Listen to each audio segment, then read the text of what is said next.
I just have some questions to begin with on the national planning level for international student numbers. The department's website says that government has announced a planning level of 295,000 for 2026. This is 25,000 more places than 2025. Could you tell me what categories of students are included in this national planning level referenced on the department's website?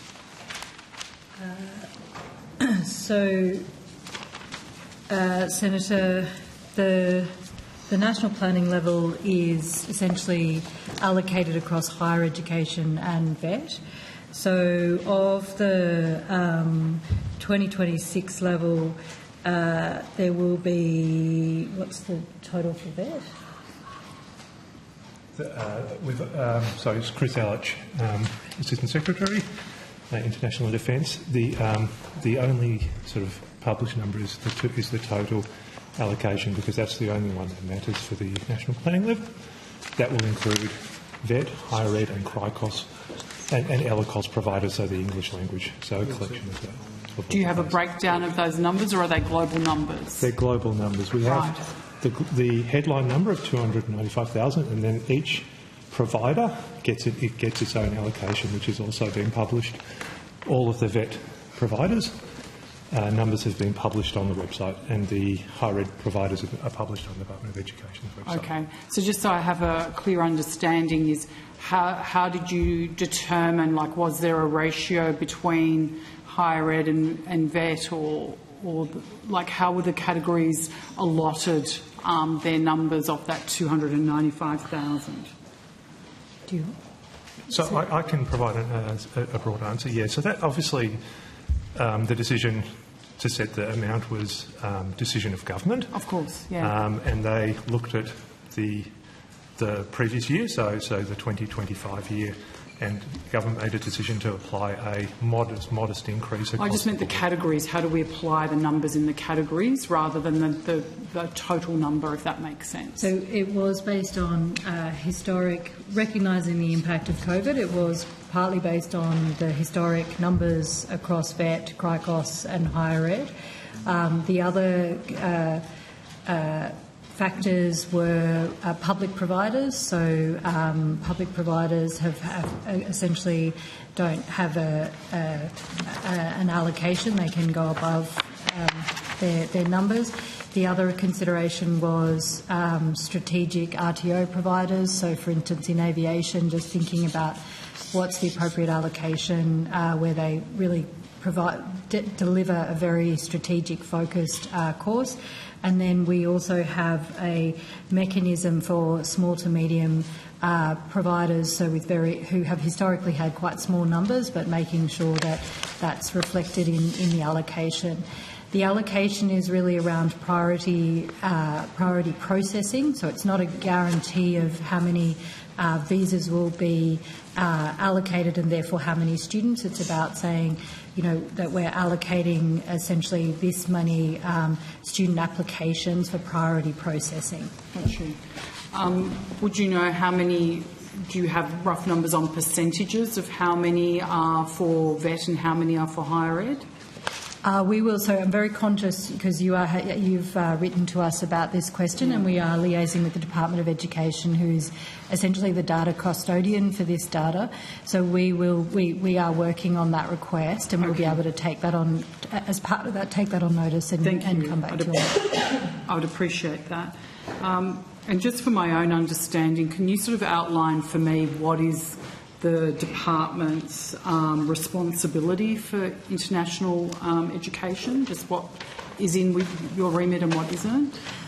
Yes. So broadly, we support our ministers around both offshore provision of vocational education and training, and also international students coming onshore to study in the VET sector. So we do this in close collaboration with the Department of Education. We are also focused on skills assessment. So we have our own Trades Recognition Australia, which does skills assessment for international migrants, and we also auspice 39 other skills assessment authorities across the country who provide that skills assessment services for international migrants as well.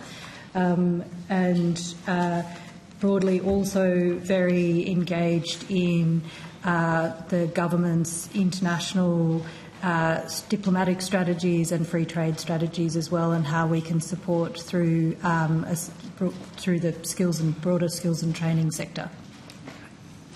Thank you. Could you tell me which part of the department or whose accountability it is for setting the national planning levels for the vet sector for 2026? Department of Education are essentially the lead for the international students broadly coming onshore. It's a decision of government, and it's a decision worked through both with Minister Clare as the Department of Education in concert with Minister Giles for Skills and Training, and also the Assistant Minister Hill for international students. Got you. So they all work together in doing that, as opposed to one having the overarching. And probably, sorry, apologies. I should also reference it's done very closely with Home Affairs, the Department of Home Affairs, because ultimately they're responsible for both assessing those visa applications and granting them, and also with the Treasurer and Treasury, who have responsibility for population policy more broadly. Sure. And just again for my understanding, so does that mean that DUA makes recommendations, and then that group of ministers will make an ultimate decision, and I assume the Department of Education themselves will also make some kind of a recommendation Senator, as well? what I'd say to that is that we are working very collaboratively together, so we wouldn't make recommendations by and large separate from our education colleagues, because it is a system. So it would be the same set of recommendations coming from both departments? We would work together to advise government and those decisions of government. And what I would also say is the current national planning level, I sort of see it as an extension, like the setting of this for the first time in August 2024 was a very important and complex endeavour at the time, and what's happened now is a year on, we, with our education colleagues and our colleagues in Home Affairs, have looked at how the system has gone, both with respect to universities, vet and the visa system and the ministerial directions in place with respect to visa processing, and the current planning levels are, I think I'm right in saying this, an adjustment based on how it's gone in that first year. And so over the last year we've been working very closely with stakeholders and with our colleagues to monitor and refine and advise and now refine with the national planning level that was set recently, and the revised ministerial direction as well that goes along with that. Thank you. The department's website says no active provider will receive a 2026 allocation that is lower than what they received in 2025. Is that correct? Yes. That's correct, yes. Yep. Excellent. Has the department received any complaints from providers in relation to the allocations? I'll have to take on notice whether we've received any specific complaints, but so far, in broad terms, moving from 2025 to 2026, the sector's been supportive. They've appreciated the increase from 2025 to 2026. The small provider pool, which gives flexibility, as Ms Faithfull said, for small providers having to manage very small allocations, that's been well received to give flexibility and opportunities for growth. So overall, I think the sector's been broadly welcoming, but I'm not sure whether we would have to check whether any individuals. Mr. Alec and I both attended, I think it's called the International Council of Education meeting last week, maybe, with all three Ministers Clare, Giles and Hill, noting a number of divisions. There was a bit of coming and going, but shall I say, the vibe in the room was very positive and very much engaging with the questions around ensuring the international education sector has integrity, that we're attracting across all areas the right sort of students, and that the settings are right. It was a very positive meeting, was my readout of it, and also very practical with stakeholders wanting to work with each other and with government on strategies and the program going forward. So I think that noting that this approach has only been in place for just over a year now, I very much see it as settling and maturing, and the stakeholders being pretty positive and engaged about it all. I'm not saying that doesn't mean no one is unhappy about something, sure. But I think they're grateful for the stability too, noting that principle around providers not getting less and just having the information about the settings, noting, as I think Ms Faithfull said, it's about visa processing and speed. They're not legislative caps per se. Sure. What is the appeals process if a provider is not happy with their planning levels? What is sort of open to them?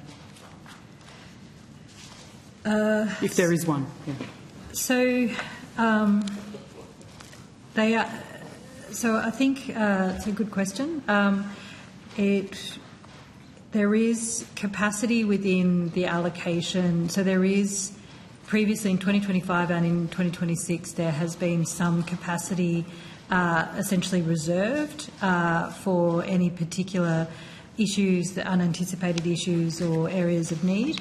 So I think, we would say in that kind of dialogue that we're constantly in with the sector and stakeholders, both at an individual level and then at a kind of collective representative level like the International Education Council, providers should raise that. That's in 2025 we had a lot of individual dialogue with individual RTOs and providers across the country.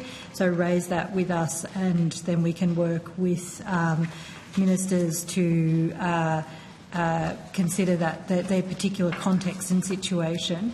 But the allocation is a decision of ministers and of government under that ministerial direction. Sure. Okay. Can I just add, and just to reiterate Ms James' point, these aren't hard caps. So if you go over your allocation, the later applications just go into a priority to visa processing. So in a sense, it's important but not definitive in terms of it's not a hard cap. So there is flexibility in the system. Yeah, and that was going to be my next question is, what is a consequence of exceeding that planning level? It's that you go into a slower queue. Is that what it is? Yes. You don't get that priority. So that's not actually the numbers, it is the priority numbers in terms of fast-track assessments. Yes, it's a prioritisation of the assessments, that's it. In the context of appreciating that both the student and the provider seeking certainty as quickly as possible, particularly if you're starting classes in a calendar year or a semester, but recognising as well that Home Affairs do an assessment around risk, eligibility, a whole range of factors, and so if you've topped out in terms of your allocation, you move down to priority 2 processing, and as Mr Allage is saying, it's none of this, the actual provision of the actual international student visa is ultimately a decision for the home. That's a different decision altogether. Yeah. Okay.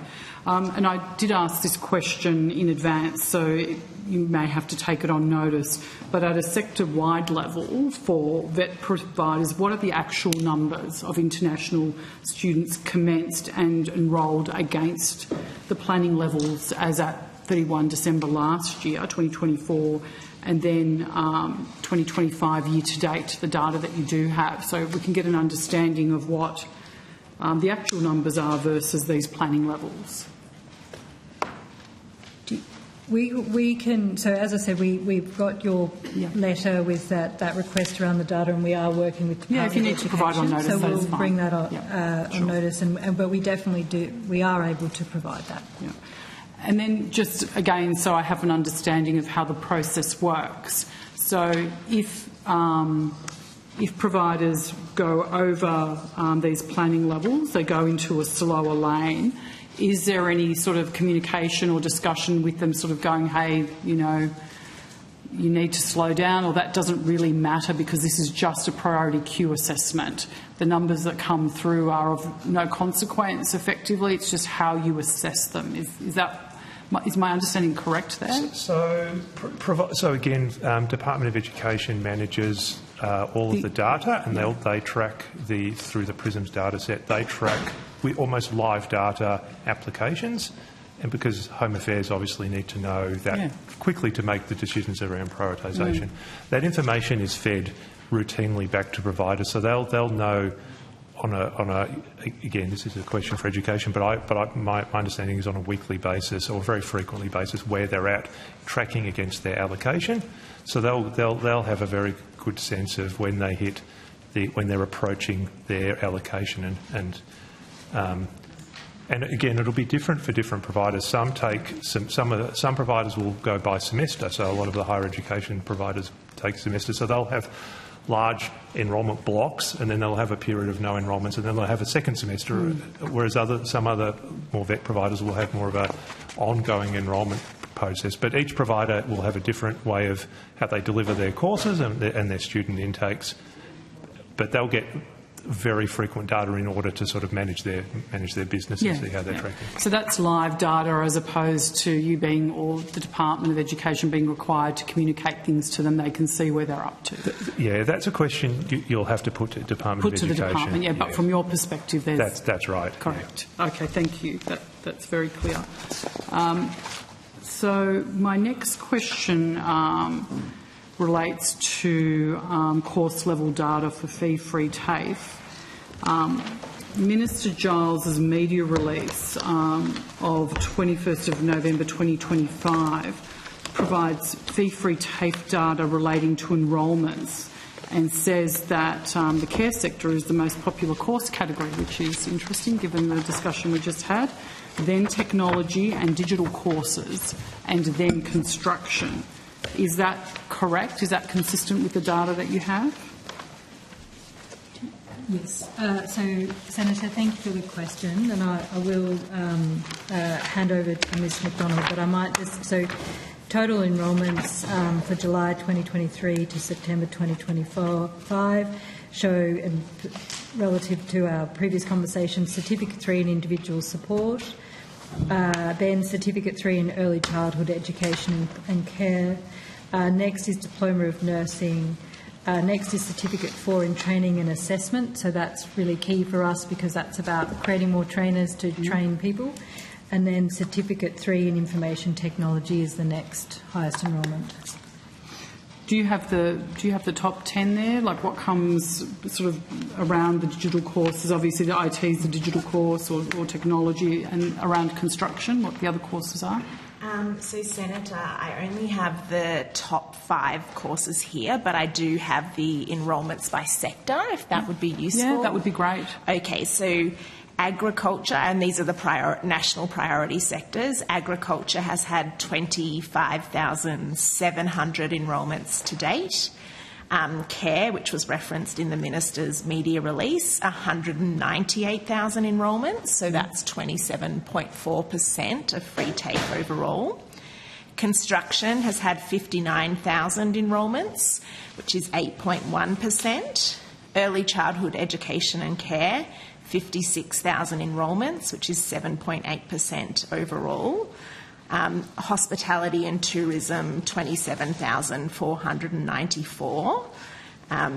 So they're the main categories. The other one of note is technology and digital, which has had 69,245 enrolments. Thank you. And would you have a breakdown of whether the courses are short courses? In particular, I'm quite interested whether the construction courses are like Cert 1, Cert 2, Cert 3, what they look like. So, Senator, I have the overall figures, the breakdown, but not by sector here with me. If you could provide that on notice, we're happy to hear what you have there. So short courses to date have been 9.2% of enrolments overall. Certificate 1 and 2 have been pretty low. Certificate 2, 38,832 enrolments. Certificate 3, 263,000 enrolments, which is 36.3% of enrolments overall.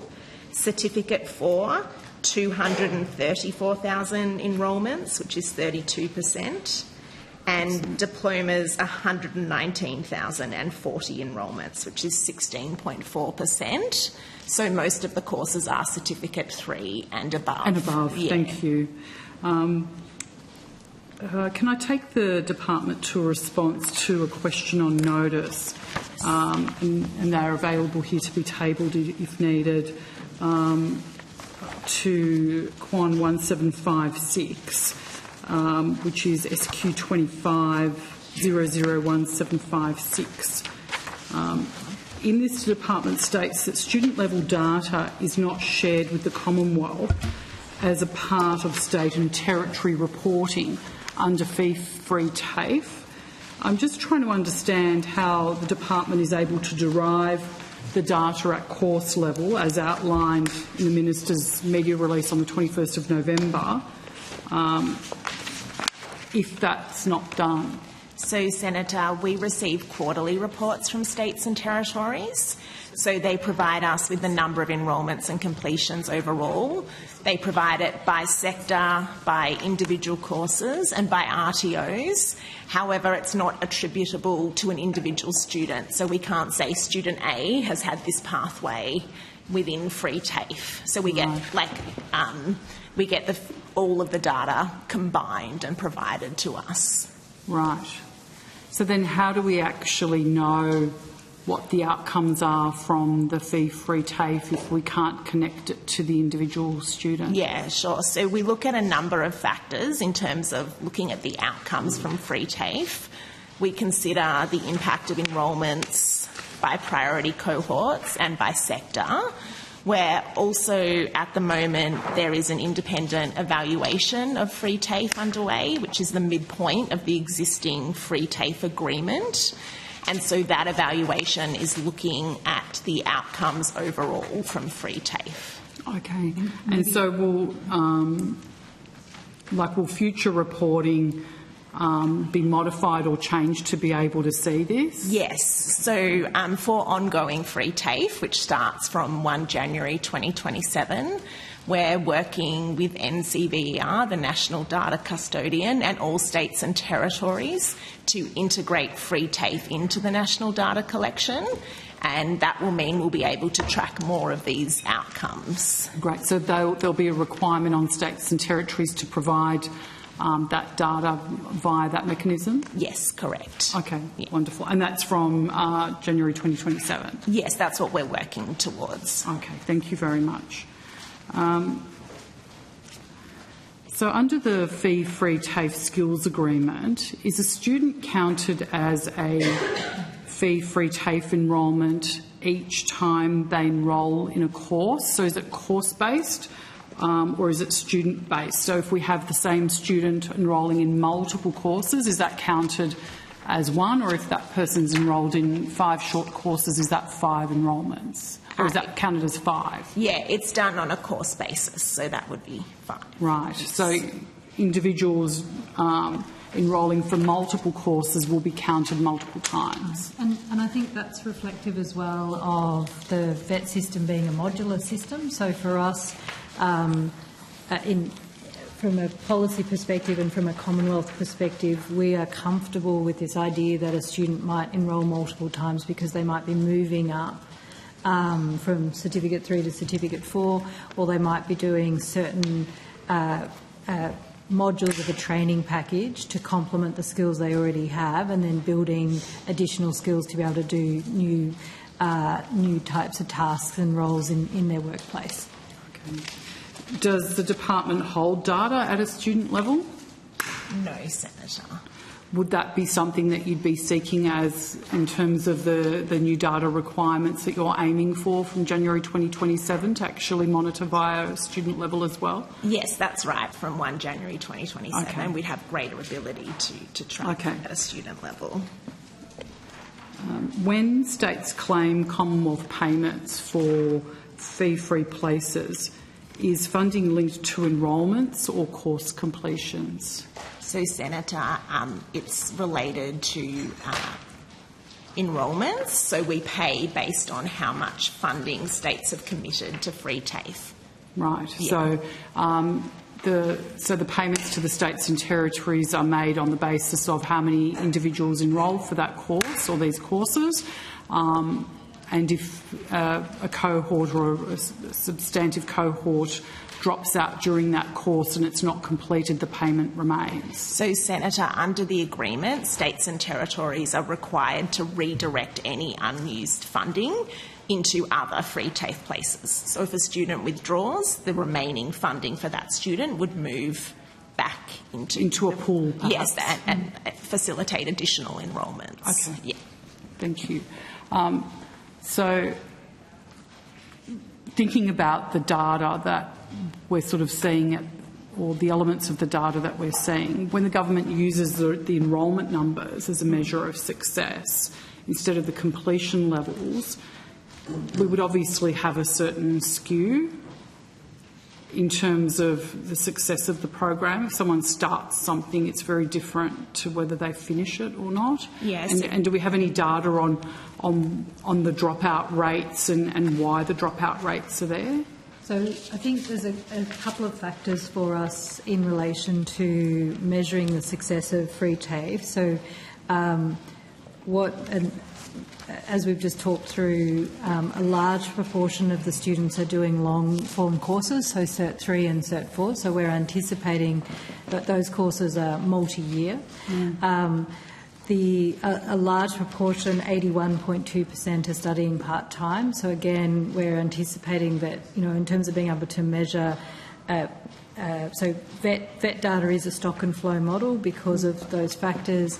We're very cognizant around how you might measure completions given those two really important factors, which we're very comfortable with in the context of the objectives of the program in terms of those priority courses and those priority cohorts, so particularly women. I think the other point I would make is the point I made before, which is VET is intended to be modular, and so even a completion of a component of a course rather than the entire course is not necessarily a bad thing, because we know that builds that skill set, and we know from our NCEVA data that the outcomes for the student and the employer, even for partial completion, are usually pretty positive, both in terms of suitability in the workplace and income and skills required. With all of that context, we will obviously be monitoring as we move to the substantive enduring free TAFE. We will be monitoring both commencements and completions using the improved data systems that we're working with states and territories and NCEVA. We are monitoring that in the context of the fee-free TAFE, the current program, but we're also cognizant and sort of calibrating our expectations because of that part-time nature, because of the long periods of study for the Diploma 3s and 4s, and because often people are doing that one particular module or course to get that particular outcome, and everyone's satisfied with that. So there's some caveats in that context of focusing solely on completions. Yeah, I do understand that, but I guess where I'm sort of thinking this through, and it goes to my question earlier, if someone drops out, the Commonwealth is still paid, the money goes into a pool and, it's reallocated, and I understand all of that, but I'm just curious as to whether, there is still a cost to that enrolment to the Commonwealth, and whether we have any data, and I'm assuming we don't, whether we will be collecting it about whether, we have students who are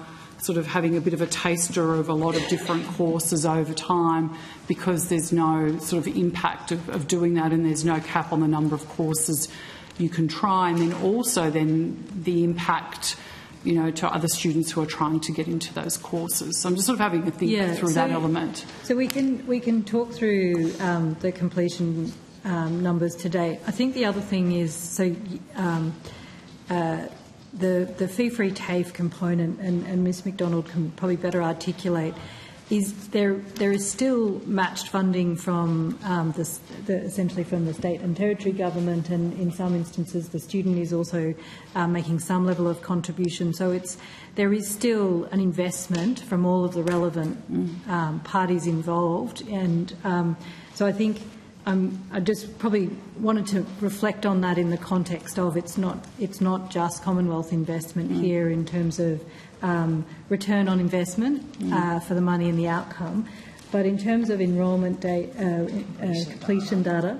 Yes, so Senator, from the beginning of free TAFE up until September this year, there have been 213,899 completions.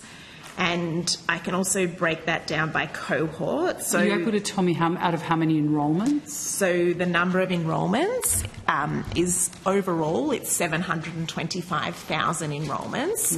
However, you can't do a straight comparison because they might still be progressing through. That's right. Like 160,000 people have enrolled this year, and so they wouldn't have been expected to have completed yet.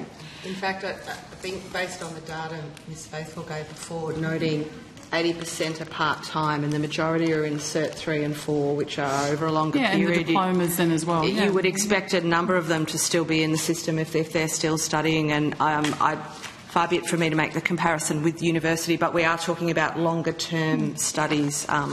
And so it's all important information to understand. Sorry, continue.